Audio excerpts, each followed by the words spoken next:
siswa UTN dari program studi Teknik Industri semester 4. Pada kali ini saya akan menyampaikan materi tentang elastisitas penawaran, di mana materi tersebut berkaitan dengan mata kuliah saya, yaitu Ekonomika dan Teknoekonomika yang dibimbing oleh Bapak Agung Tripurtanto. Materi 5. Elastisitas penawaran.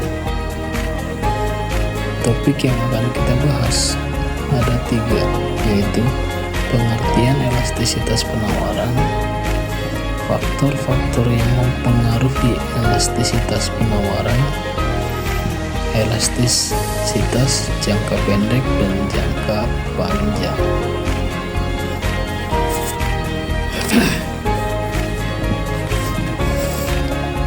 Apakah yang akan terjadi pada permintaan atau penawaran suatu barang apabila harga barang itu turun atau naik 1%? Ya, jawabannya, pertanyaan ini sangat tergantung kepada derajat kepekaan masing-masing barang di dalam merespon perubahan harga tersebut. Derajat kepekaan ini berbeda-beda antara barang yang satu dengan barang yang lain. Derajat kepekaan produk pertanian berbeda dengan produk industri. Ukuran derajat kepekaan tersebut dinamakan elastisitas. Sedangkan derajat kepekaan penawaran suatu barang terhadap perubahan faktor-faktor yang mempengaruhinya disebut elastisitas penawaran.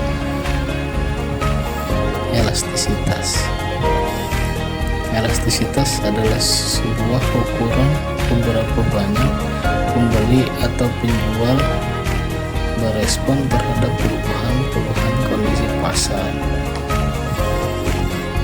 Elastis penawaran adalah tingkat perubahan penawaran atas barang dan jasa yang diakibatkan karena adanya perubahan harga barang dan jasa tersebut. Untuk mengukur besar atau kecilnya tingkat perubahan tersebut diukur dengan angka yang disebut koefisien elastisitas penawaran dengan lambang ES atau elasticity supply.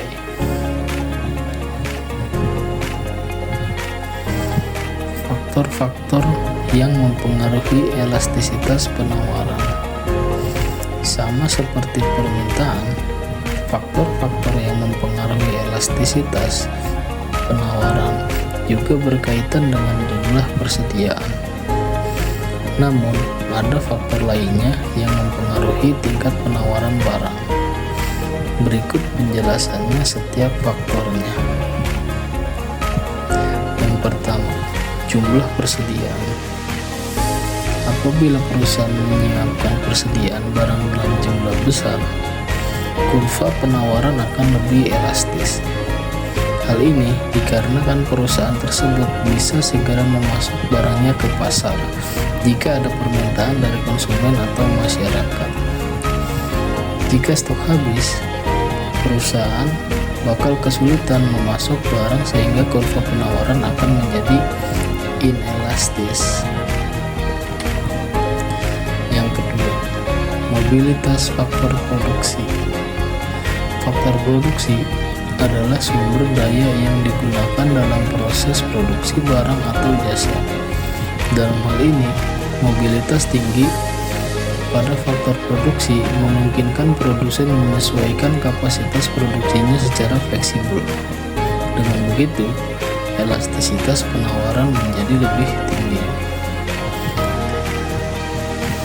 Yang ketiga, jangka waktu produksi. Jangka waktu berproduksi sangat mempengaruhi elastisitas penawaran. Sebagai contoh, elastisitas penawaran barang industri akan berbeda dengan produk pertanian. Yang keempat, daya tahan penyimpanan. Produk-produk yang memiliki daya tahan lebih singkat, misalnya makanan, cenderung bersifat inelastis.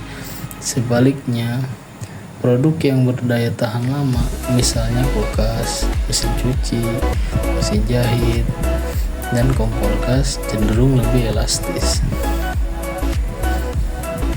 5. Sifat perubahan biaya produksi. Menurut Putu Ayu Indriati, SE, MPH, dalam bahan ajar pengantar ilmu ekonomi untuk kesehatan masyarakat tahun 2016 menyebut bahwa sifat perubahan biaya produksi termasuk sebagai faktor elastisitas penawaran. Penawaran bakal bersifat inelastis jika kenaikan hanya dapat dilakukan dengan cara menambah biaya produksi. Sebaliknya, apabila penawaran dapat ditambah dengan biaya produksi kecil, penawaran tersebut bersifat elastis. Yang keenam, kemudahan produsen baru memasuki pasar. Beberapa pasar produk ada yang mudah dijajaki langsung oleh produsen-produsen baru. Namun, ada pula pasar produk yang sulit dimasuki oleh para produsen baru. Contoh pasar produk yang mudah dimasuki produsen baru adalah bisnis es kopi atau minuman kekinian seperti es teh jumbo. Para pedagang atau produsen baru biasanya dengan mudah membuka usaha minuman tersebut karena misalnya tidak banyak membutuhkan modal. Dengan begitu, penawaran akan cenderung lebih elastis.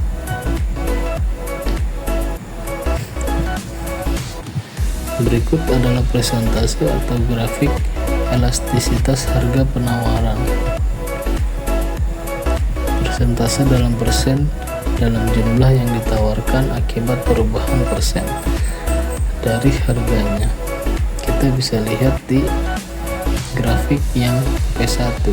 P1 itu adalah harga awal dan Q1 adalah kuantitas awal. Dan kita bisa lihat di garis putus-putus yang warna hijau, yang itu adalah harga setelah ada elastisitas harga penawaran atau P2, dan Q2 atau kuantitas yang kedua. Berarti di situ sudah ada elastisitas harga antara P1 dan P2.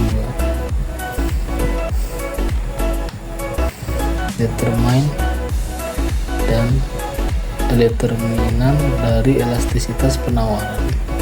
Yang pertama, sifat perubahan biaya produksi. Jika inelastis berarti biaya tinggi. Sebaliknya, jika elastis maka biaya rendah. Yang kedua, jangka waktu. Jangka waktu elastisitas ada 3, bisa amat singkat, jangka pendek, dan jangka panjang. Masa amat singkat, waktu di mana para penjual tidak dapat menambah penawarannya.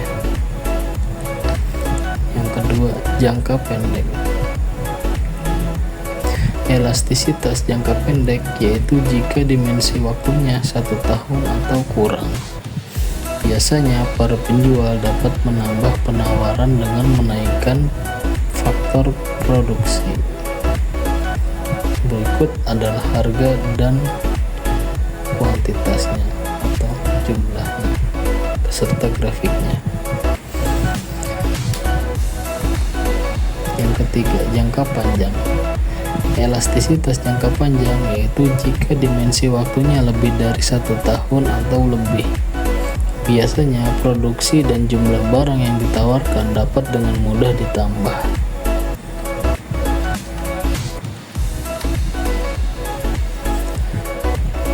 Berikut adalah kurva dari jangka pendek versus jangka panjang.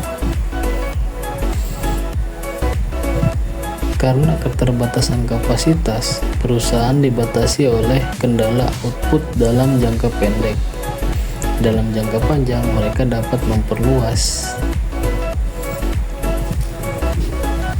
Bisa kita lihat kurva di sini.